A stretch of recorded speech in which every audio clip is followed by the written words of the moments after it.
in a land synonymous with ancient mysteries and timeless wonder, where the treasures of antiquity reveal glimpses of a glorious past. It is here, at the crossroads of biblical history and an extraordinary civilization, that one story still captivates the human imagination as perhaps no other ever told. It is the story and the mystery of the Exodus. The Exodus story is very important for a number of reasons. It's a story of liberation from bondage. It's a story of victory over oppressors. It's a story of how one individual can make a tremendous difference. I think it's right at the roots of our ethical system, if not our religious system. The Exodus in Jewish tradition, it's that which defines Israel as a people. God brought them out, made them his own, entered into a covenant relationship with them on Mount Sinai.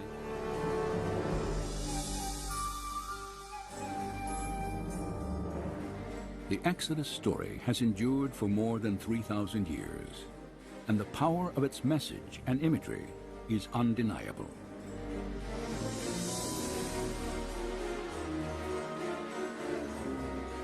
Yet, despite the religious and cultural significance of the Old Testament narrative, doubts about its authenticity have long existed.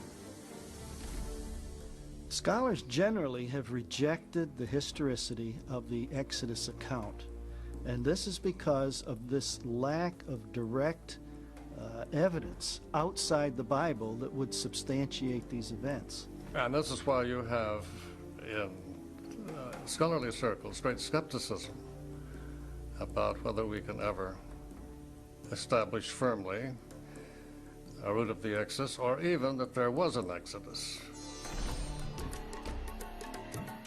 The skepticism of the archaeological community has triggered many questions about the biblical narrative. Did Israel's exodus from Egypt actually occur? If it did, then why has so little evidence been unearthed? Were the people and events described in the biblical account real, or nothing more than elaborate fiction?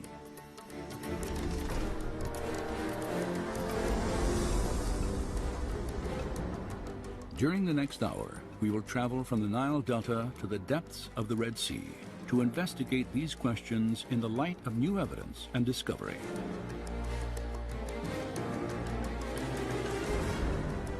On this journey, we will explore and test the biblical record. For if there's any historical truth to accounts of the Exodus, then some evidence of Moses and the children of Israel should still exist, even if it lies buried under water and sand.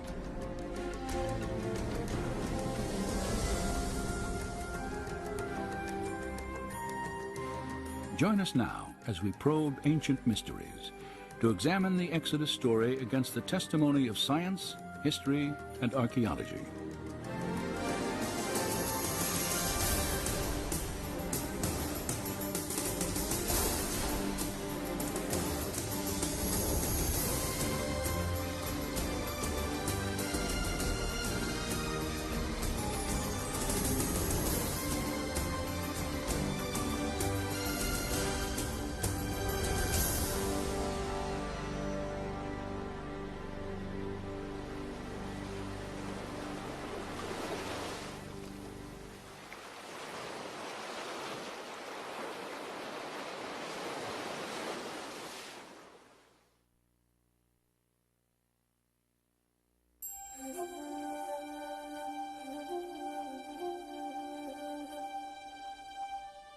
Then Pharaoh spoke to Joseph, saying, "The land of Egypt is before you. Have your father and brothers dwell in the best of the land. Let them dwell in the land of Goshen."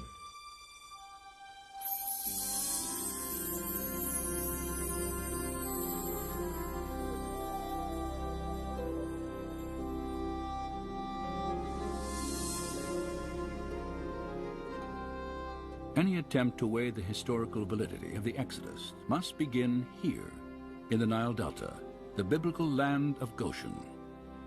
For according to the scriptures, This is where Israel first settled in Egypt.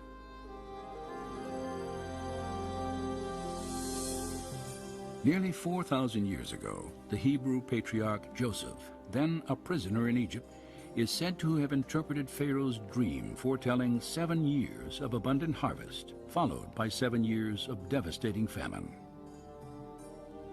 After delivering this prophecy, Joseph was commissioned to oversee the harvest and storage of grain throughout the land. And when famine struck, news of Egypt's abundance spread quickly to its neighbors. There is, again, plenty of extra-biblical as well as biblical evidence of constant moving back and forth between Palestine and Egypt, particularly in times of famine. When famine ravaged Canaan, fear of starvation led Joseph's father, his 11 brothers and their wives and children, to leave their homeland and make the 200-mile journey southwest into Goshen. And as Egypt prospered under Joseph's leadership, a grateful Pharaoh offered his family permanent sanctuary in the richest area of the empire. The biblical record dates these events at early in the 19th century BC. But have archaeologists ever confirmed that a significant Canaanite population once inhabited northeastern Egypt during this time? Over the past 4 decades, extensive investigation has established the presence of ancient Israel in the Nile Delta. In 1966, just outside the small town of Cantir, an Austrian research team headed by Dr. Manfred Bietek made the first of a remarkable series of discoveries. Ruins at an excavation site called Tel El Daba are remains of what is now believed to be the earliest Israelite settlement in Egypt. Studies of pottery fragments and construction techniques have verified that primitive mud walls here were once part of an unfortified village built by Canaanite farmers in the middle of the 19th century BC. Manfred Bietek's work has provided us with the only tangible evidence for the presence of Israelites in Egypt.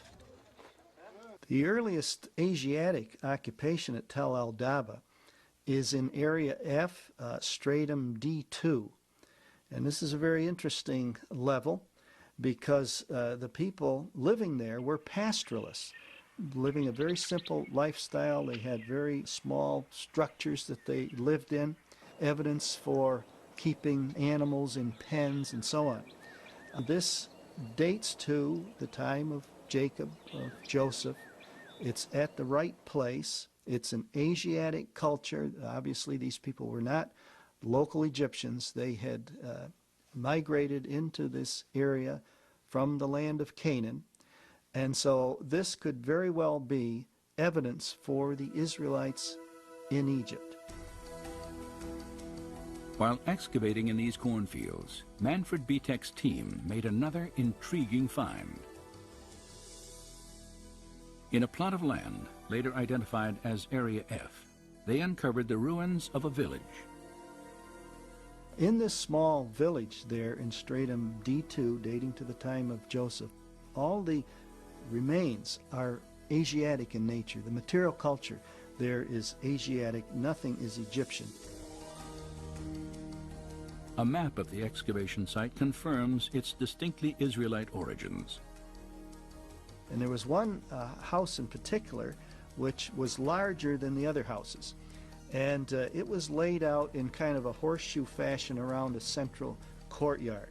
And then around this rather large structure were smaller structures. And this perhaps may be the very first house built using this design. Archaeologists immediately recognized that the design of this horseshoe-shaped dwelling was identical to structures built in Israel centuries later. It was a prototype of Hebrew architecture constructed near the time Joseph was believed to have lived in Egypt.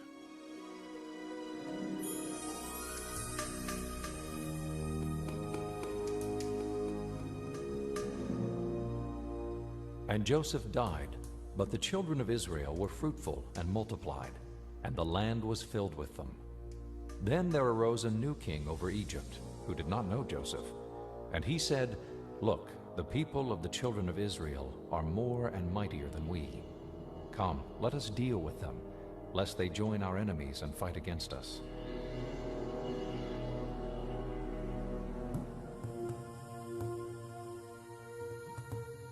The scriptures tell us that following Joseph's death, Pharaoh drove the Israelite population into slavery. Several archaeological discoveries have also confirmed this aspect of the biblical account.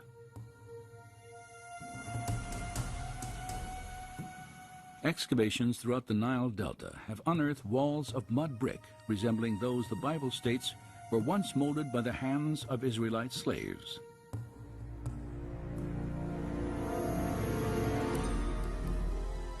This practice was vividly illustrated in an 18th dynasty tomb painting depicting foreign slaves making bricks from mud and straw. An inscription on the mural echoes the slave master's dreaded warning. "The rod is in my hand. Be not idle."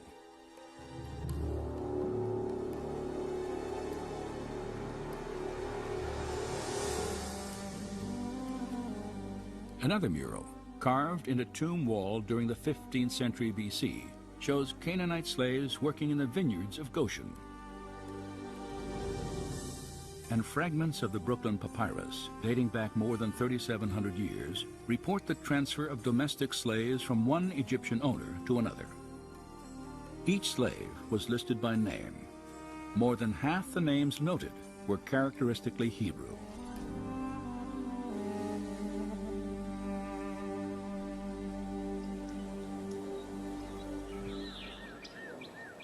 There is now little doubt that a significant Israelite population lived in Egypt for several hundred years after the time of Joseph.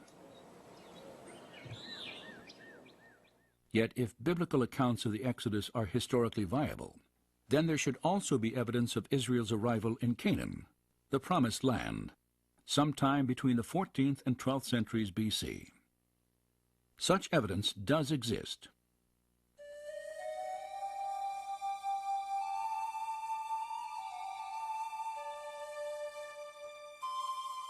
More than 3,200 years ago, the pharaoh Merneptah ventured out of Egypt on a military campaign through the land of Canaan.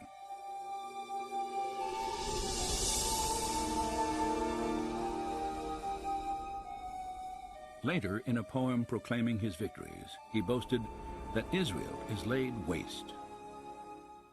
This inscription dates from about 1210 BC and establishes that the Israelites had arrived and settled in Canaan well before Merneptah's conquest at the end of the 13th century.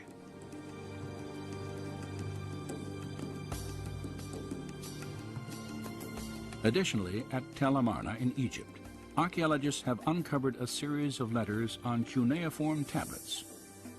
Many were authored by Canaanite rulers early in the 14th century BC.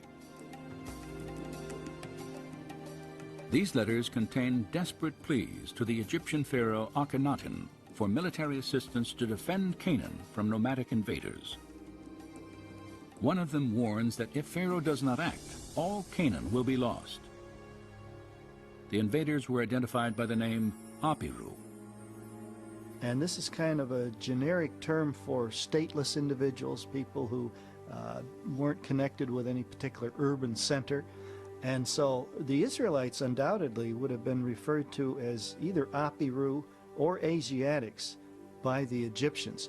I do think that the term Apiru is the origin of the term Hebrew. If the name Apiru referred to the Hebrew people, then the Tel Amarna inscriptions provide strong evidence for the presence of Israel in Canaan. They also suggest Israel may have entered the country earlier than scholars had previously thought, at the beginning of the 14th century BC. Recent excavations of the Canaanite city of Hatzor could also support a 14th century Israelite invasion. Evidence has been uncovered that the city was destroyed at least twice during the period described in the biblical books of Joshua and Judges. Scattered among the remains of a large palace were Egyptian and Canaanite idols, their heads and hands intentionally chiseled off. Archaeologist Amnon Ben-Tor has concluded by process of elimination that the invading Israelites must have ravaged Hatzor, for neither the Egyptians nor the indigenous Canaanites would have purposely destroyed their own gods. So we should expect to find evidence in Canaan for the conquest. And when we examine some of the places that are named in the book of Joshua, we do indeed find archaeological evidence to back up the biblical account. If archaeological evidence shows that Israel appeared in the Promised Land between 1400 and 1200 BC, and if it also documents a Hebrew population in the Nile Delta for centuries before these dates, then one conclusion follows. The Israelites must have migrated from Egypt into Canaan, and an exodus actually occurred.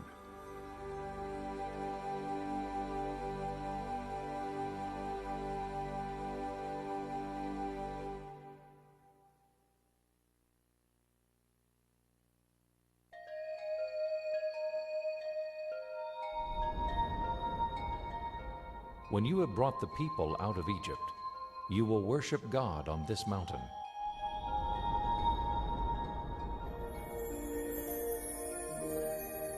If an exodus took place, then a new question arises.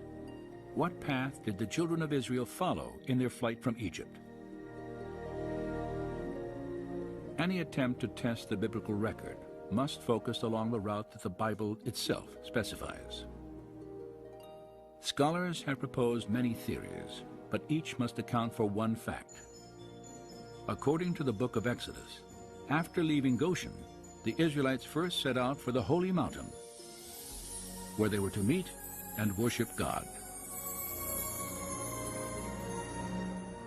Moses and his people traveled to a mountain known in the scriptures by two names, Horeb and Mount Sinai. Controversy has long surrounded its actual location. If you read the literature on the identification of Mount Sinai, you'll probably find 15 or 20 mountains which have been named by scholars, with scholarly arguments as to why this rather than that is Mount Sinai. It's chaos of critical conflict. Of the many sites proposed for the mountain, the most well-known stands in the southern tip of the Sinai Peninsula.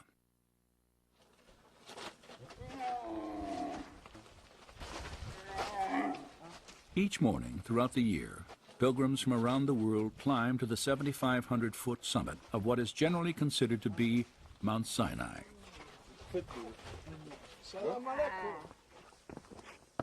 Few who walk these well-worn steps realize exactly how this mountain was first identified as the place where the Israelites encountered God.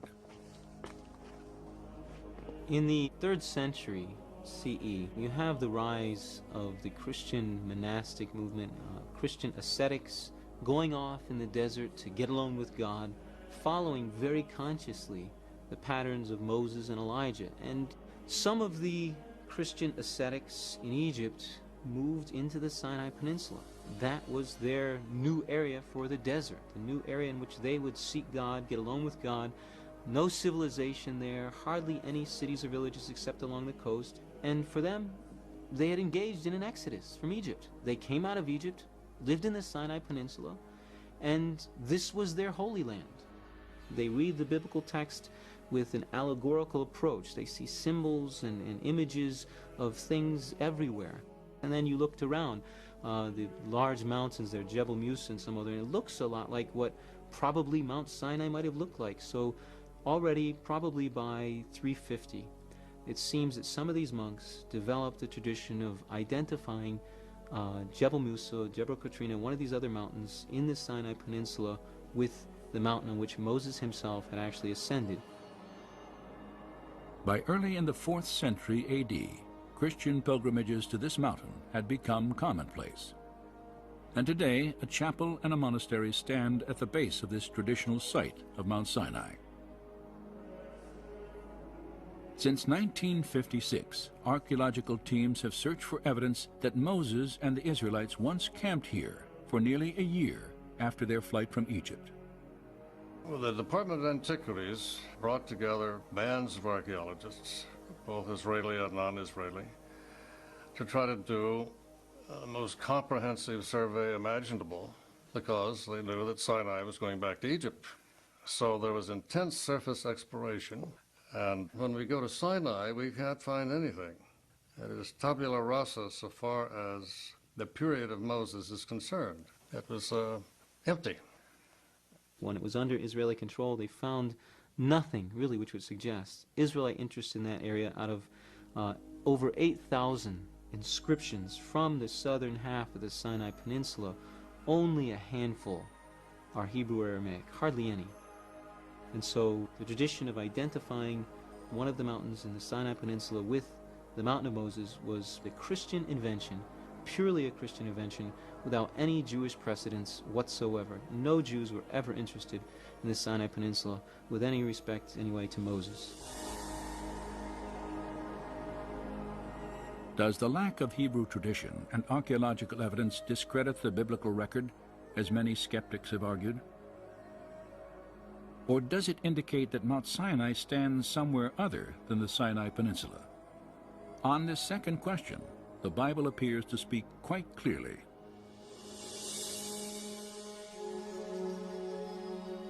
Now it came about in those days that Moses went out to his brethren and looked on their hard labors. And he saw an Egyptian beating a Hebrew. And when he saw there was no one around, he struck down the Egyptian and hid him in the sand. When Pharaoh heard of this matter, he tried to kill Moses. But Moses fled from the presence of Pharaoh and settled in the land of Midian.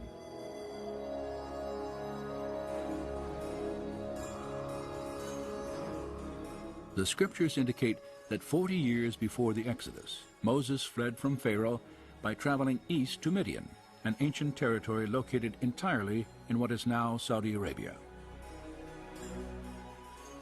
If Moses were fleeing from incarceration in Egypt for murdering an Egyptian, then this would be an ideal place to find refuge. It is outside of the control and influence of Egypt. Moses' decision to hide in Midian may have been influenced by the presence of the Egyptian military in the Sinai Peninsula.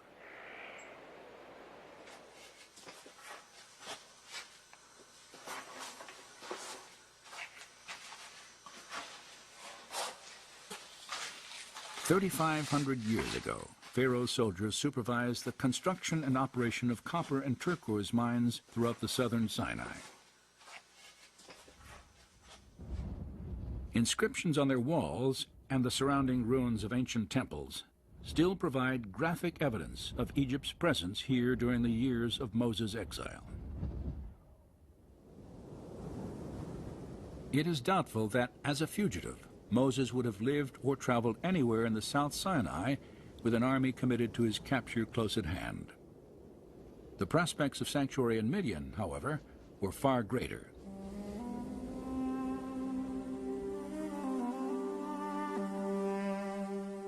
Separated by the Red Sea from the Egyptian army in the Sinai Peninsula, Moses married a Midianite woman, tended the flocks of his father-in-law Jethro, and lived in obscurity for 40 years, until the day he wandered to the base of Mount Sinai.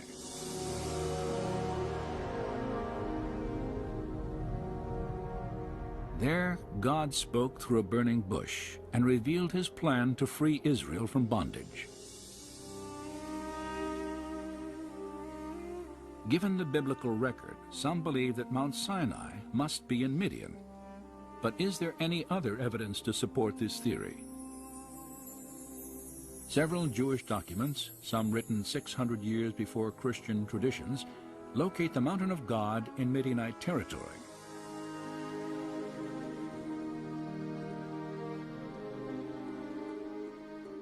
In 250 BC, a council of 70 scholars translated the Hebrew Bible into Greek for the first time. Their translation of the Exodus account presupposed that Mount Sinai stood in the Arabian Peninsula. 3 centuries later, the Jewish philosopher Philo placed the mountain east of the Sinai Peninsula and south of Palestine.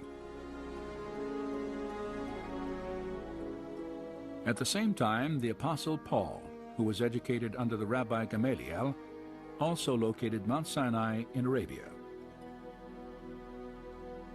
So Paul and Philo, when they use the word Arabia, they're not thinking of the Sinai Peninsula. Once again, I think that point needs to be emphasized very clearly. The terminology Arabia in the first century, Greek geographers usually have in mind the Arabian Peninsula.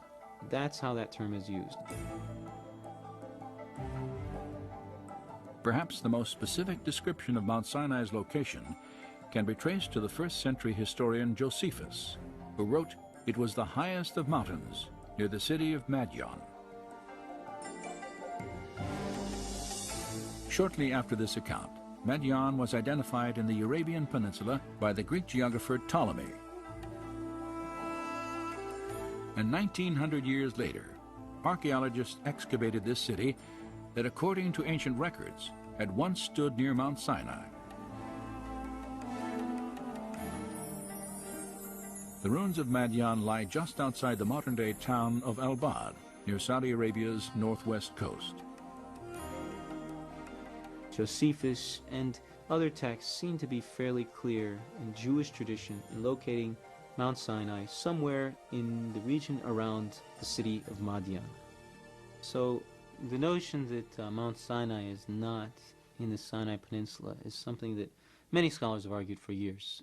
And the notion that Sinai should be placed in northwest Arabia specifically, I would say probably in continental scholarship, in other words, German and French scholars, it might even be safe to say it's the dominant idea. I think there's an increasing opinion that Mount Sinai is to be found in northwestern Arabia. If there is historical evidence to support the location of Mount Sinai in Arabia, is there any specific mountain in this region that fits the biblical description? 15 miles east of the Saudi Arabian town of El-Bad, such a mountain may well stand. It is called Jebel Alaz. I have been always interested in archaeological finds that could confirm the truth of the Bible. I felt then I want to come in here to Saudi Arabia and see it for myself. I want to be able to say, I have seen this place. In 1996, Vivica Pontien entered Saudi Arabia on a work permit. During the following year, she made several trips to Jebel Alaz. It was very difficult to find the mountain. I think I had been there for 7 months before I came to the mountain the first time. We went around looking for it in the desert. I did 5 long day trips at 5 different occasions, just looking and looking for this place.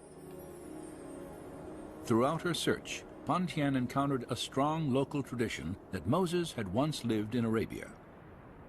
It seems to be a tradition among the locals there that this mountain range is called Jebel Musa. They call it that, and many places have the name of Moses, like there are wells near there that they call Ajin Musa or Bir Musa, which means the well of Moses.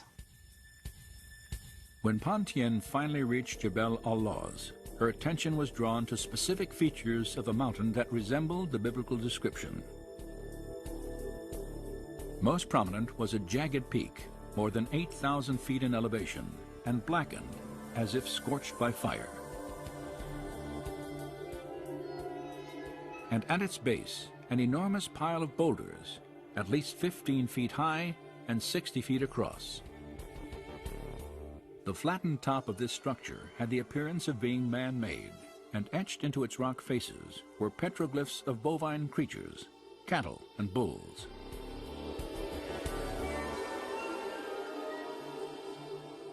The distinctive horns in some of the inscriptions resemble those found on pictures of sacred Egyptian apis bulls.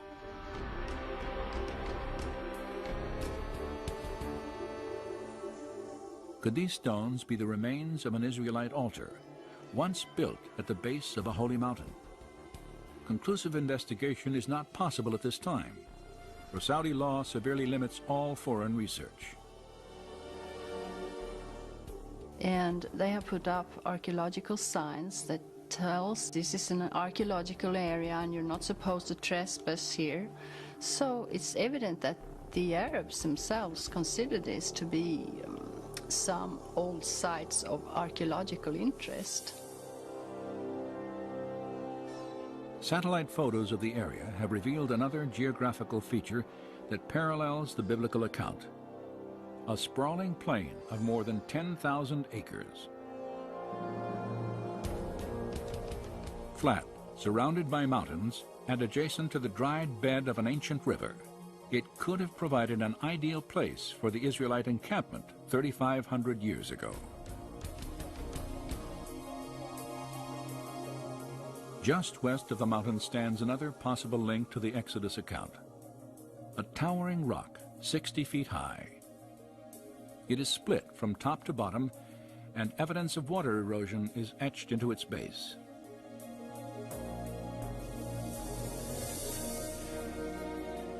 Many features of Jebel al-Lawz reflect the biblical account of Mount Sinai, and as the highest mountain in northwest Arabia, it matches ancient Jewish historical records. Based on the textual evidence, Jebel al-Lawz is as good a guess as any. It might even be the best guess. It's definitely better than anything in the Sinai Peninsula, and probably better than any other guess we have. It'd be nice to have some excavation, and that's really a desideratum. We need excavation. We need somebody who's a competent, trained archaeologist to go in, record the material carefully, submit it for dispute and debate among other scholars, because there's too many gaps in our knowledge. The intriguing similarities between Jebel al-Lawz and the biblical record may indeed stimulate new investigation here. Yet whether or not future excavations confirm this site as the actual Mountain of God, a considerable body of documentary evidence indicates that Mount Sinai is located somewhere in northwestern Arabia.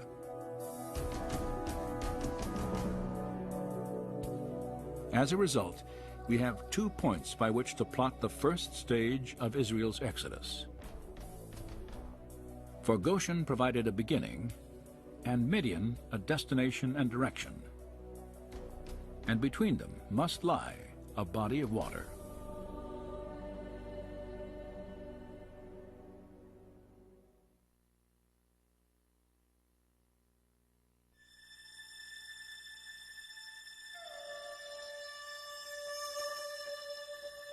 As for you, lift up your staff and stretch out your hand over the sea and divide it, and go through the midst of the sea on dry land.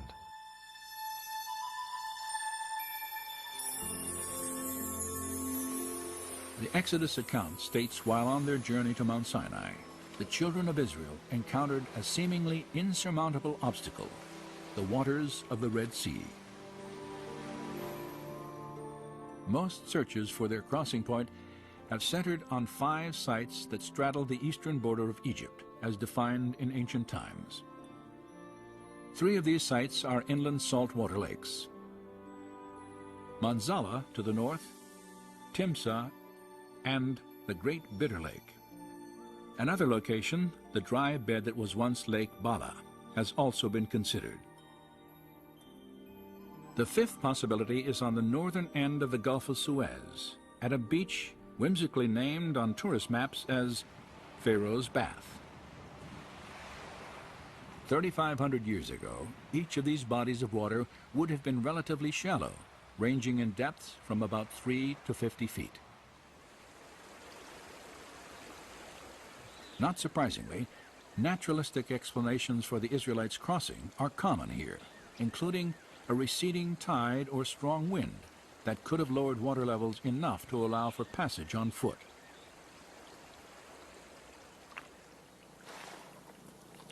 However, no direct evidence has ever emerged at any of these traditional sites to confirm the Exodus narrative. Nor does their geography resemble biblical descriptions of the beach where Pharaoh's army confronted Moses and his people.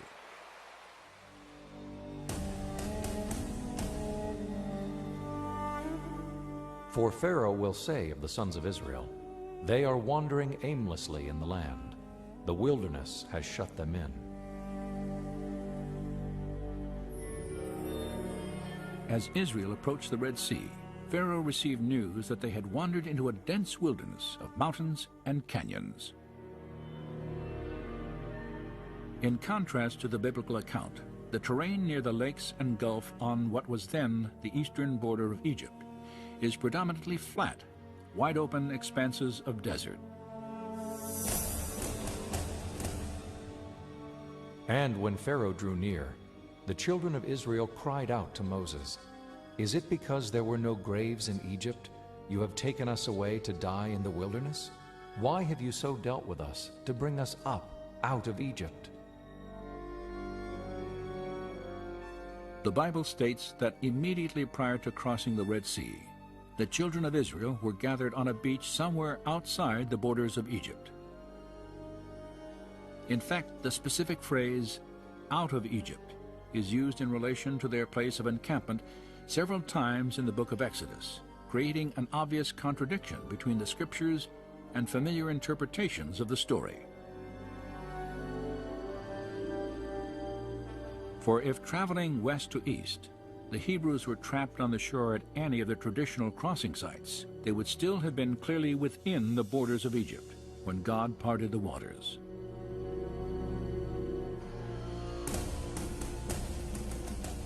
Was it not you who dried up the sea, the waters of the great deep, who made a road in the depths of the sea?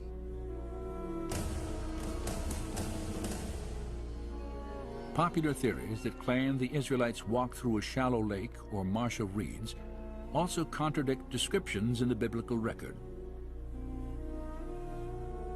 The Hebrew writers refer to the Exodus crossing point as a great deep, the mighty waters, and the depths of the sea.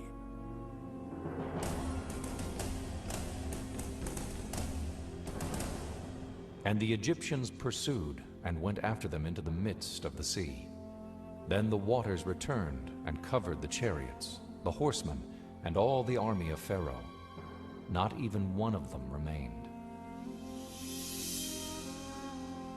In the first century, the historian Josephus numbered the Egyptian army at 250,000 men. Skeptics have long questioned how every soldier and horse in an army of that magnitude would have drowned in a shallow lake they could have easily traveled around. No direct evidence of a crossing anywhere along the eastern border of ancient Egypt has ever been discovered. As a result, accounts of the Exodus are often dismissed as fiction or legend. However, this absence of evidence could again indicate that archaeologists have been looking in the wrong places. For if the biblical descriptions are accurate, then the Red Sea of Moses and the Israelites may be located somewhere other than the lakes and gulf that separate Egypt from the Sinai Peninsula.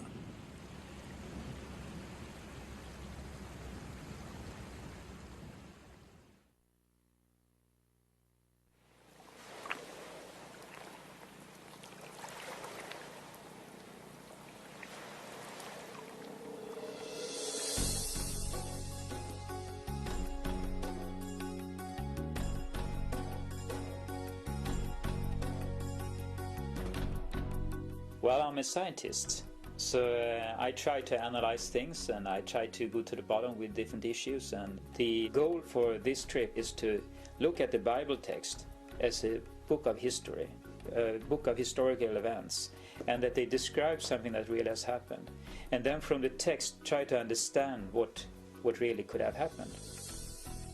In the spring of 2000, Dr. Leonard Moeller took part in an expedition through Egypt and the Sinai Peninsula. Moller is a medical research scientist at the Karolinska Institute in Stockholm, Sweden. He is also trained in the field of marine biology. His skills in analytical research, coupled with a deep interest in biblical archaeology, had drawn him to the Middle East on many occasions.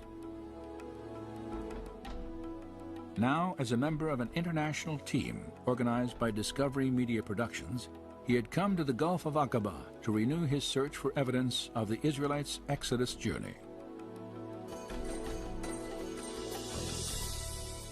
For several years, Moller studied historical and documentary evidence suggesting Midian as the probable location of Mount Sinai. He realized that to reach the mountain of God, the Israelites would have first crossed a body of water located east of Egypt's ancient borders. The land of Midian is always on the east coast of the Gulf of Aqaba. And the mountain was in the land of Midian. There Moses saw the burning bush, etc. So if the mountain is on the east coast of the Gulf of Aqaba, and if the land of Midian is there, and if all these events took place there, they have to cross some water to get there. And therefore the Gulf of Aqaba is of great interest. As the right arm of the Red Sea, the Gulf of Aqaba separates the Sinai and Arabian peninsulas. Moller recognized several specific connections between the Gulf and biblical accounts of the Exodus. A prime example is found in the book of 1 Kings.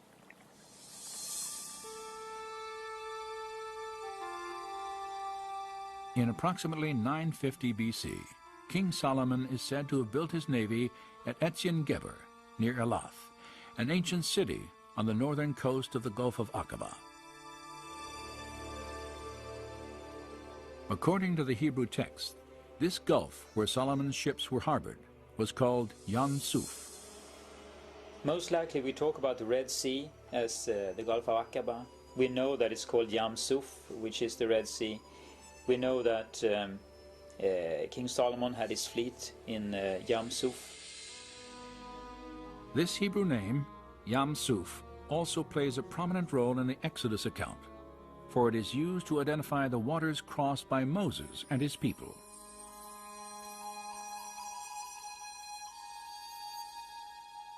The geography of the Gulf of Aqaba also resembles biblical descriptions of the Yam Suf God once parted for Israel. Aqaba is extremely deep, plunging more than a mile in some spots. It is adjacent to a dense wilderness of rugged mountains.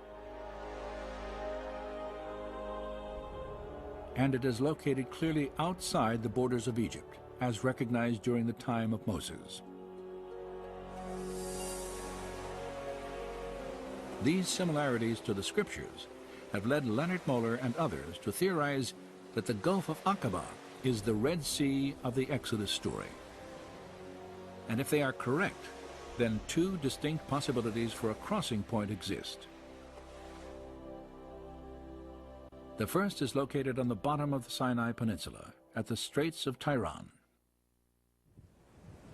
This channel, 5 miles across, is one of the most popular recreation areas on Earth, as spectacular reefs and marine life attract divers from throughout the world. But the topography of the seafloor here would have made an Israelite crossing highly unlikely. For less than a mile offshore, a subterranean canyon plunges nearly 1,000 feet at a grade so steep, passage on foot across jagged coral beds would have been virtually impossible, even if the waters were miraculously removed. "70 miles north of the straits, near the center of the Aqaba coast, another potential crossing site extends into the sea. It is called the Nuweiba Peninsula. It sort of breaks out from the mountain ranges. I mean, there's nothing south of it and nothing north of it, you know. If you follow the shores, suddenly this peninsula just breaks out from the mountain range into a large plains. This is probably the only place at the Gulf of Aqaba, the western shore, where you could gather as many people as the Bible states that they were. Satellite photographs of the Nueva Peninsula clearly reveal its distinctive geography. This triangular-shaped beach would be the focus of a remarkable search for evidence of the Israelites' journey.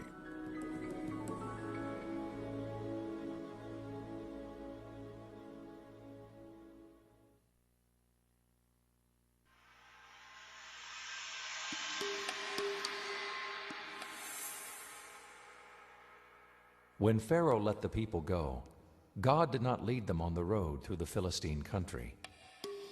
For he said, if they face war, they might change their minds and return to Egypt.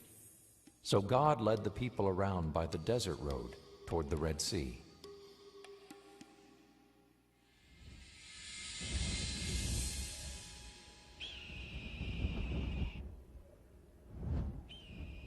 If the Israelites traveled from Goshen to the Aqaba coast, then the biblical description of their route to freedom is very specific. They walked a road through the Sinai desert in the direction of the Red Sea. During the time of the Exodus, 3 main roads existed in the Sinai. The way of the Philistines traced the Mediterranean coast past a series of Egyptian military outposts. Understandably, the Israelites did not follow this path. The way of Shur, an inland trail, terminated not on the shores of Yam Suf, but in the vast desert of southern Canaan. Only the southernmost road, a trade route that stretched from Egypt to the top of the Red Sea and then on to Midian, matched the biblical description. It's a route that runs through more or less central Sinai from the Egyptian cities which are in the Nile Delta, and then on down to northwestern Arabia. This is a period when the incense route was beginning to develop. So we do have evidence of travel back and forth between Egypt and what we would call Midian. Located above the peninsula's rugged mountain ranges, this trade route was well suited for travel, as its flat, hard-packed terrain made long journeys on foot manageable and commonplace. When Moses fled from Pharaoh after killing an Egyptian slave master, he would have followed this route to sanctuary in ancient Midian.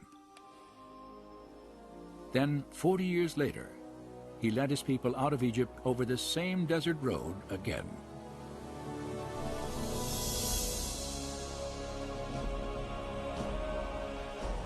And the Lord was going before them in a pillar of cloud by day to lead them,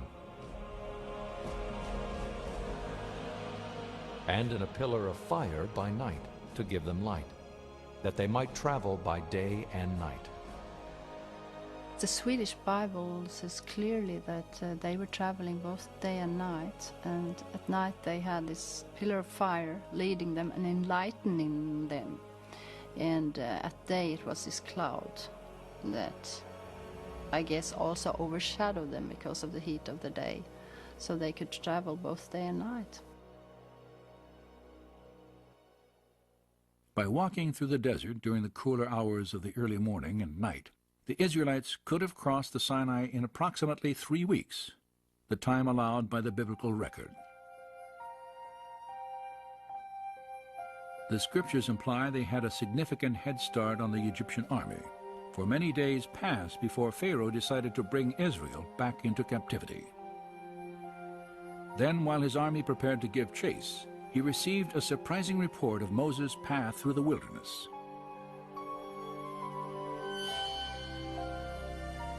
Now the Lord spoke to Moses, saying, Tell the sons of Israel to turn back and camp before Pi-hahiroth, between Migdol and the sea. For Pharaoh will say, They are wandering aimlessly in the land. The wilderness has shut them in.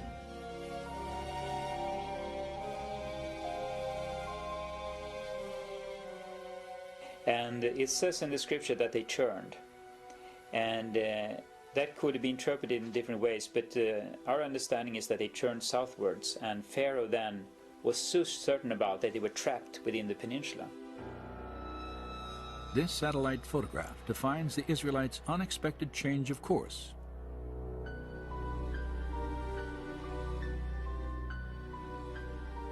They had entered a winding maze of dry riverbeds that branched off the southern trade road in a twisting path to the coast. And within this canyon, called Wadi Watir, Moses and his people were hemmed in between walls of rock 2,000 feet high.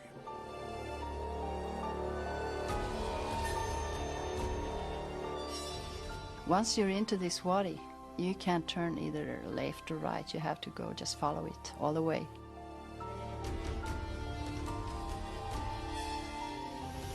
You have huge mountains on each side, so you can't get anywhere else except follow this valley.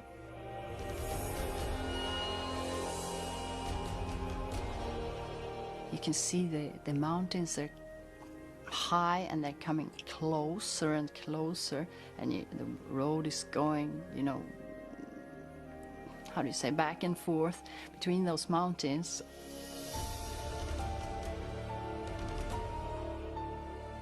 After walking 18 miles through the wadi, the Israelites caught their first glimpse of the mouth of the canyon and an even greater obstacle that now stood before them. Suddenly, as you get through, after a long while, this big plain just opens up, into the Red Sea. Upon exiting the Wadi Watir, Moses would have assembled his people at a place called Pi-hahiroth. Though its location remains controversial, the meaning of this Hebrew name may point to the site of the Israelites' encampment. For the word Pi-hahiroth translates mouth of the gorges, a perfect description of this beach formed by sand and rock washed through the canyon by seasonal rainfall. From here, according to the scriptures, Moses and his people could travel no farther.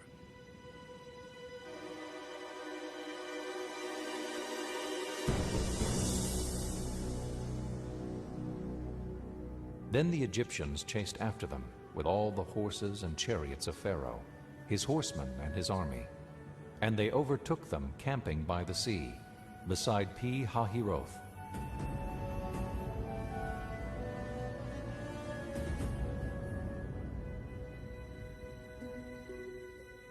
The historian Josephus provides another clue about the location of Pi-hahiroth, for his description of the Israelites' crisis matches the terrain surrounding Nuweiba Beach.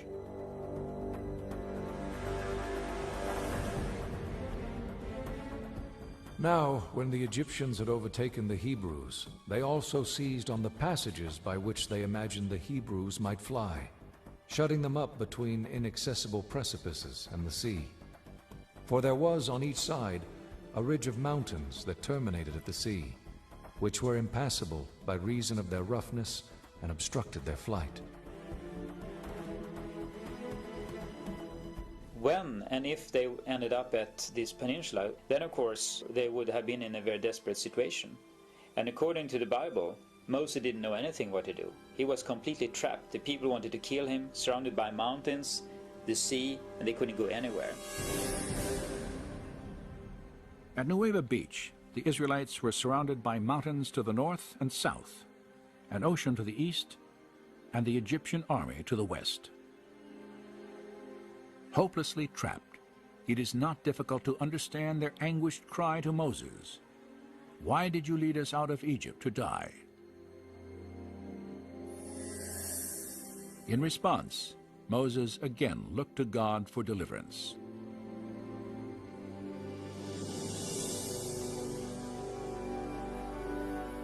Then Moses stretched out his hand over the sea, and the Lord swept back the sea, and turned the sea into dry land, so the waters were divided.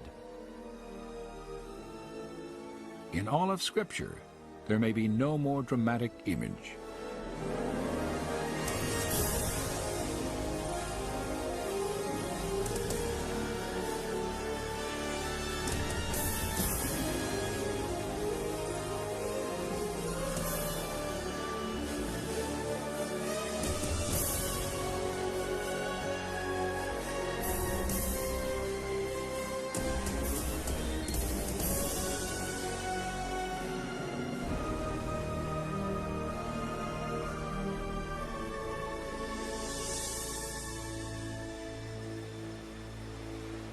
the biblical account of an ocean divided, Israel's passage to safety, and the destruction of Pharaoh's army defy naturalistic explanation.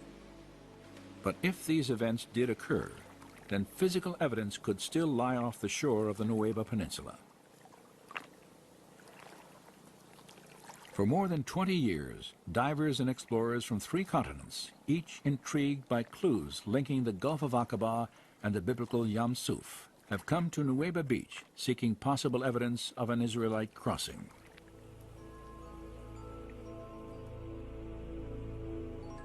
Their search focused on the 600 chariots the Bible says were destroyed in the Red Sea.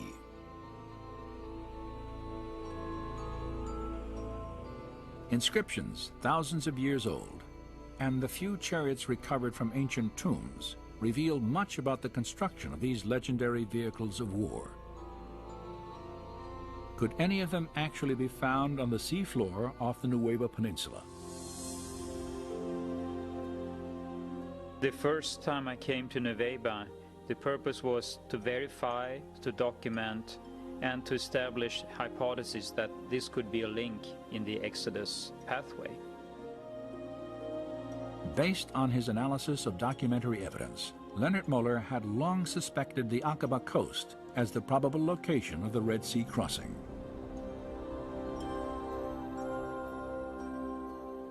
In 1997, he heard reports from other divers who claimed to have found unusual coral structures, some resembling the shapes of chariot wheels.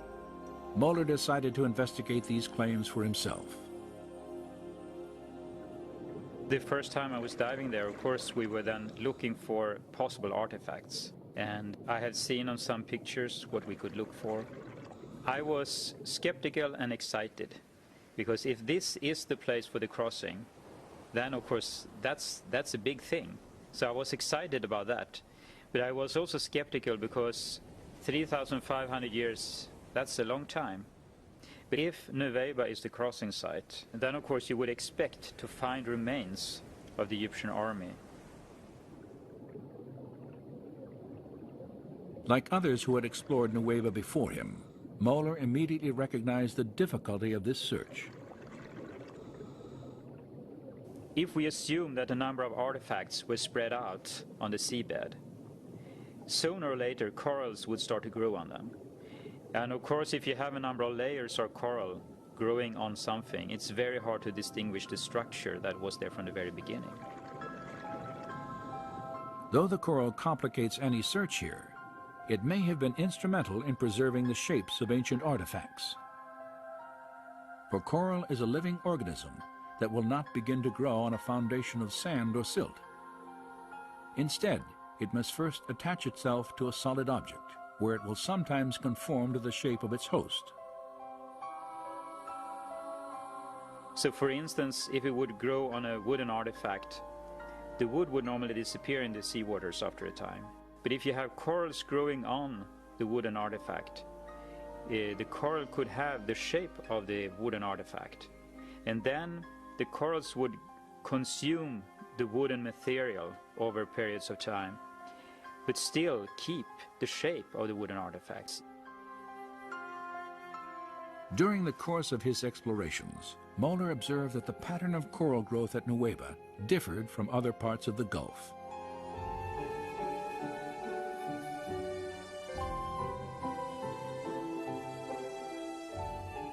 Unlike the coral at the northern and southern ends of Aqaba, which often forms large, dense reefs, some covering many acres, the formations at Nueva Beach are generally smaller and scattered randomly across the seafloor.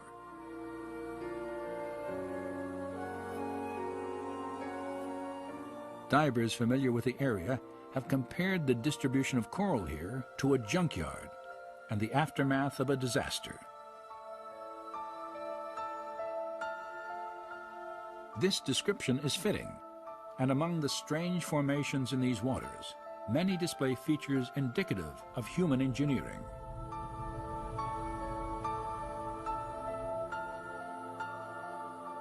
When we dive and when we film at the Nueva location, we look for certain structures, and you try to look for 90-degree angles or circular objects wheel-like structures. So that is what you scan for, so to speak, when you dive. There are situations where you see something that looks like an axle, a hub, something that looks like a wheel, and you say to yourself, this is not a coral reef, this is a coral growth on an artifact. And that is what's different to me when I compare corals at other locations around the world. Since the earliest explorations at Nueva, one distinctive type of formation has often been identified on the sea floor. A slender, table-like structure, sometimes standing on end, with a coral-encrusted base, a straight shaft, and a circular top.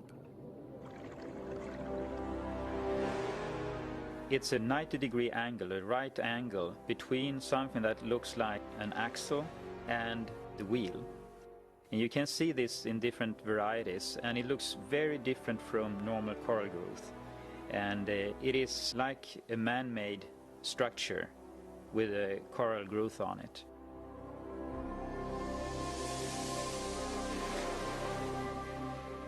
While most of the possible artifacts found off the coast of Nueva are covered with coral, one significant discovery was not.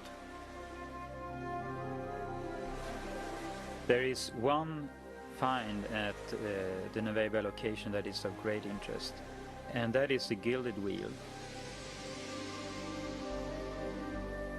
It is a wooden basic structure of the wheel, and it's covered with gold, or electrum. It's a mixture of silver and gold. And corals have not been able to grow on it. It's been very well preserved. Although it's very fragile, it seems like the wooden content has been dissolved. So I mean, you could break it if you would try to remove it. After its discovery, the fragile wheel-shaped veneer was photographed, then left in place on the sea floor. Later analysis revealed that its dimensions and design resembled four-spoke chariot wheels painted on an 18th dynasty tomb wall near the biblical date of the Exodus.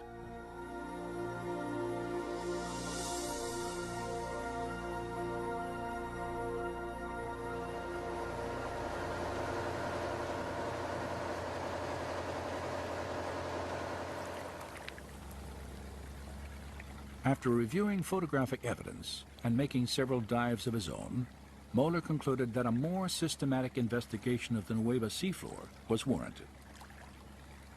He realized that the limited diving time afforded by scuba equipment would never allow an extensive search of the area. A higher level of technology was necessary, and in the spring of 2000, the Discovery Media team lowered a robotic camera into these waters for the first time.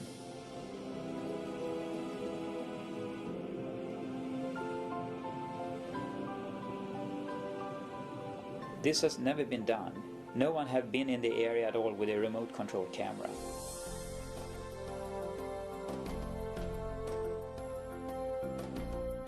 Controlled from the ship, the camera was maneuvered across the seafloor, transmitting video images for study and evaluation.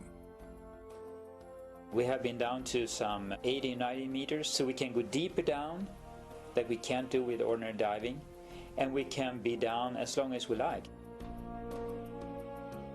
As in his previous searches at Nueva, Moeller scrutinized the coral for specific shapes. We can see that because it's a 90-degree angle. You see the seabed here, there are some structures that are just a little bit above the surface of the seabed. They have a cross-like appearance, it's 90-degree angles, and there's a hole in the middle. So the hub would be here? Possibly a hub there, yeah. And the wheel would be a circle around. This would be the rim of the wheel here? Yeah. Okay. So this could be a spoke here, possibly? Yeah, possibly a spoke? Yeah. What would the diameter of that rim be? That's a good question, but we would expect it to be about 1 meter, about 3 feet wide. Okay. In diameter.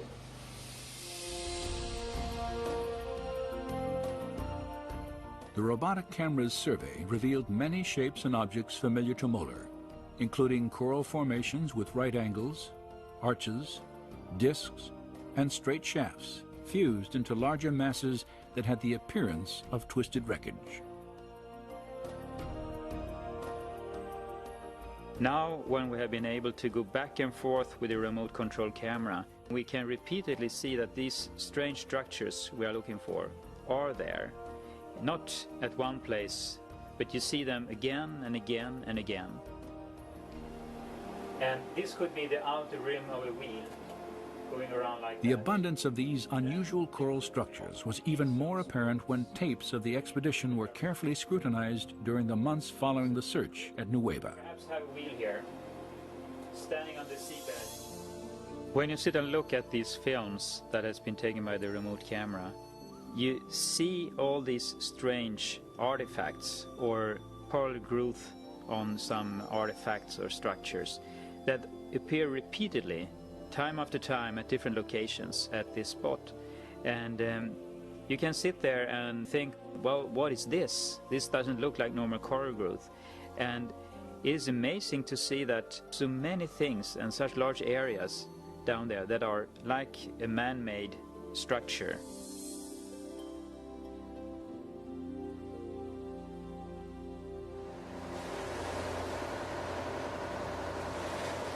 While the robotic camera logged hours of video documentation, Viveka Pontien and other divers on a second research vessel used metal detectors to evaluate specific structures on the sea floor.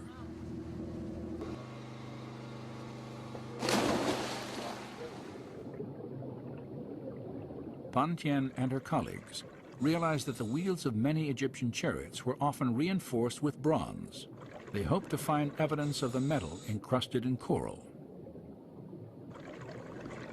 A scan of this formation indicated a circular metallic pattern around its edge, perhaps evidence of the broken rim of a chariot wheel.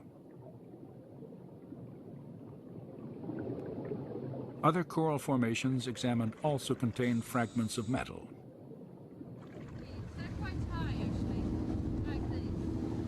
Viveka Pontien's interest in this research was heightened by a discovery she had made 3 years earlier, 8 miles due east of the Nueva Peninsula.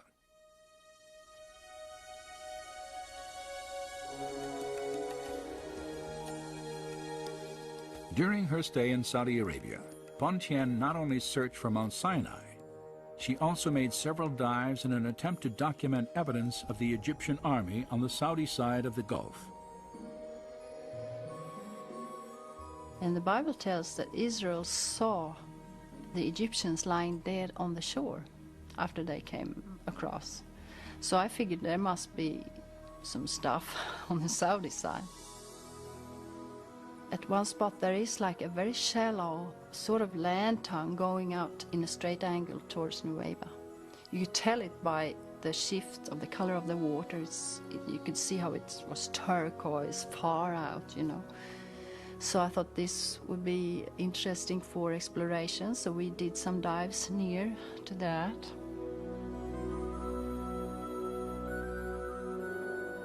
The scattered, irregular coral formations on the Saudi side of Aqaba resemble those previously found off the Nueva Peninsula.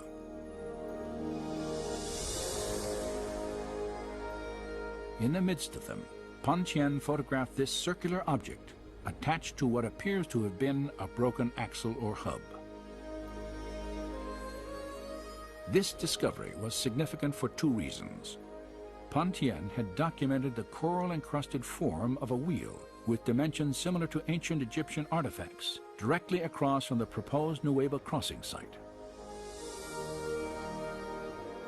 Her find also provided independent confirmation of earlier evidence establishing wheel-like formations on both coasts of the Red Sea, in accordance with descriptions in the biblical record. And the Lord looked down on the Egyptian army, and he made the wheels of their chariots come off.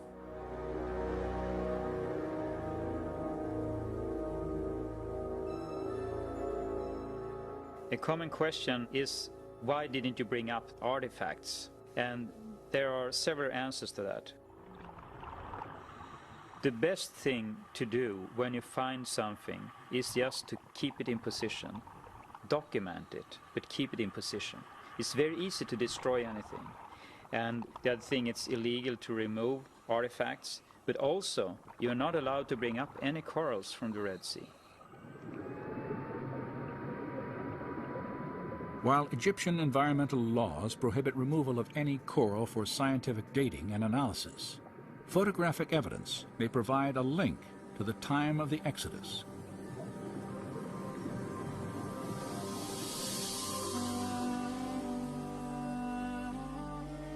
Scholars have recognized that the design of the chariot wheel can be used to identify specific periods in Egyptian history. In the waters of Aqaba, it appears that remnants of 4- and 6-spoke wheels have been discovered. These designs were used simultaneously only during Egypt's 18th dynasty and no later than about 1400 BC, a time frame that coincides closely to the biblical date of the Exodus.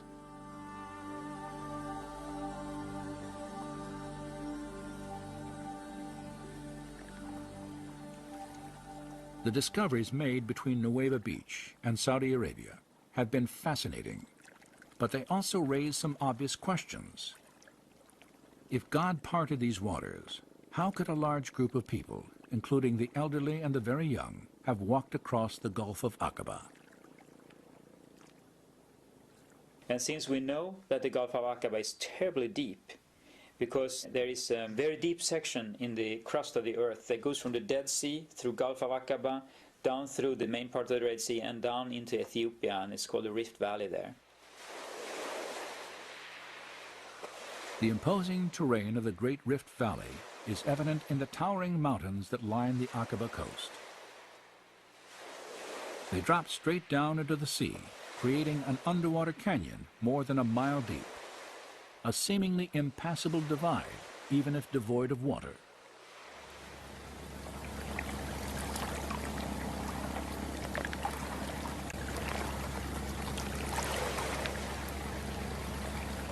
While surveying the subsurface topography of the Nuweiba crossing site, evidence was uncovered that could help explain how Israel walked from one coast to the other.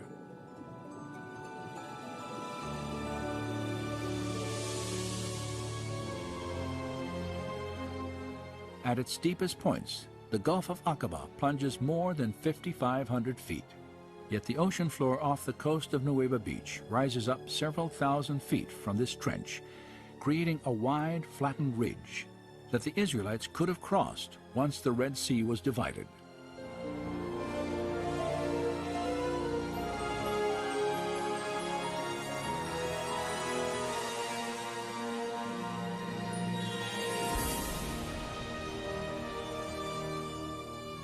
Simulated to scale in this computer animation, the view of the Gulf south of the Nuweiba Peninsula is striking. A chasm, deeper than the Grand Canyon, extends more than 50 miles. Its steep shorelines stand in sharp contrast to the shallow grade of the gently sloping ridge that extends from Nuweiba Beach to Saudi Arabia. It is a ridge that resembles what the Old Testament prophet Isaiah once called a pathway through the mighty waters. The robotic camera was used to evaluate the physical characteristics of this undersea ridge for the first time. It's just flat, extremely flat, and very wide. There are no corals, there are no pieces of rock, and we followed that far out in the Gulf of Aqaba. It got deeper and deeper, but it was very flat all the time. And the interesting thing is also that the material on the seabed is not mud, as it is in the Gulf of Suez or at other places. It's a thin layer of sand or silt. It is easy to walk on it if you take away the water, and there would be no limit to have an enormous amount of people there, except the water, of course, but that's not our problem. God took care of that.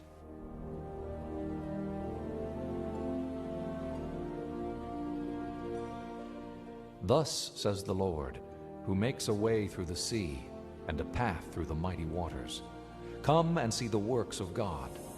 He turned the sea into dry land, and they passed through on foot.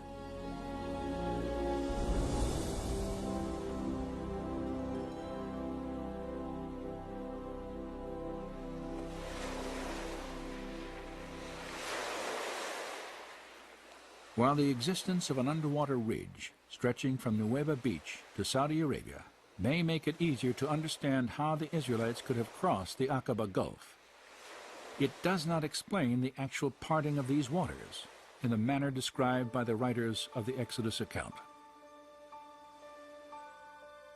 My understanding at Nueva is that if the water was removed so they could cross there, it is nothing that we could explain from a scientific point of view, period.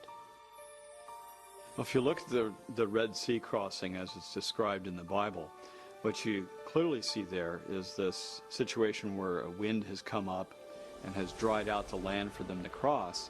But then there's this element where the waters have formed a wall to the left and the right of the Israelites as they pass through. And they say that 2 or 3 times, so it's quite clear in their memory that the waters were like a wall. And there's just no naturalistic explanation for something like that.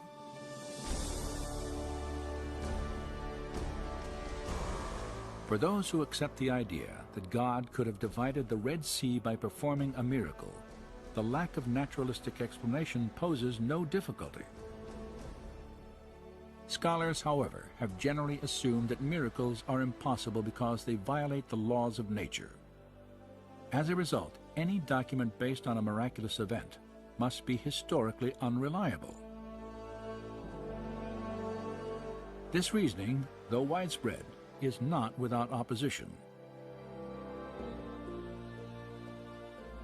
Some scholars, including the late Oxford philosopher and writer C.S. Lewis, have noted that accounts of biblical miracles display features of genuine historical literature. Lewis, in particular, argued that miracles, properly understood, never violate natural law. It is inaccurate to define a miracle as something that breaks the laws of nature. It doesn't. Laws of nature tell what will happen, provided there's no interference.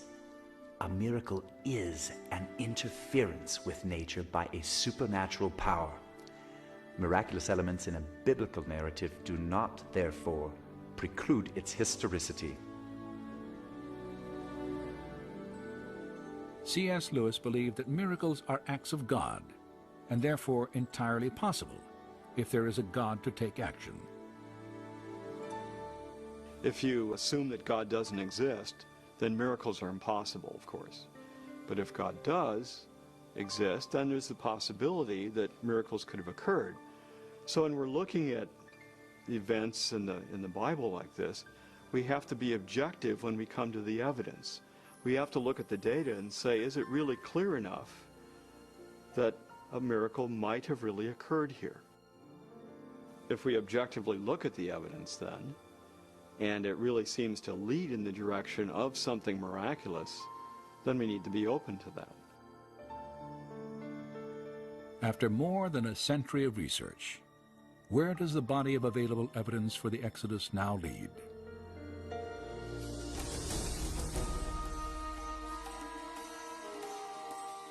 Many archaeologists have attempted to trace the path of Israel's journey to Mount Sinai. The routes they have most frequently proposed have yielded little or nothing in the way of actual confirmation.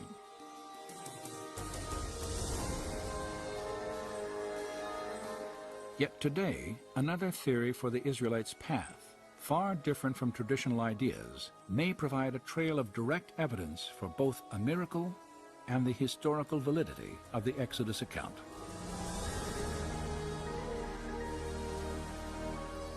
Beginning in northeastern Egypt, Egyptian records and archaeological excavations document the presence of a Hebrew slave population several centuries prior to the probable time of the Exodus. Evidence also shows that the Hebrews later appeared in Canaan, the promised land, after centuries of bondage. Historical documents and possibly archaeological evidence locate the Mountain of God in northwest Arabia, the site of biblical Midian.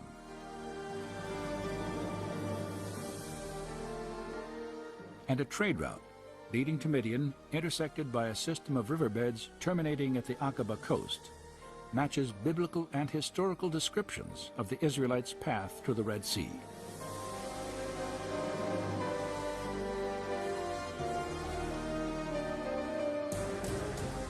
There, in the waters off Nueva Beach, structures resembling 18th dynasty chariot wheels lie embedded in coral on an elevated ridge that connects the Sinai and Arabian peninsulas. So then you have a lot of things that you can put together to build a picture, like a puzzle. And we find artifacts, and we find geography, locations and surroundings, so to speak, around this that fits the text very well. Well, a good scientific theory explains a lot of evidence very simply and coherently. And there's a pattern that's coming out of this evidence that really suggests that the biblical record has a lot more historical content to it than what scholars have been willing to grant in the past. So the question no longer is, why don't we find any evidence for the Exodus? But instead, what do we do with this evidence that we now have that clearly seems to support the biblical record? The scriptures tell us that nearly 3,500 years ago, God parted the waters of the Red Sea and led the Israelites to freedom. Did it happen here? Did it happen at all? Is the biblical description factually accurate? As with any historical investigation, we may never know with absolute certainty. And so, perhaps belief in the Exodus will always require a measure of faith.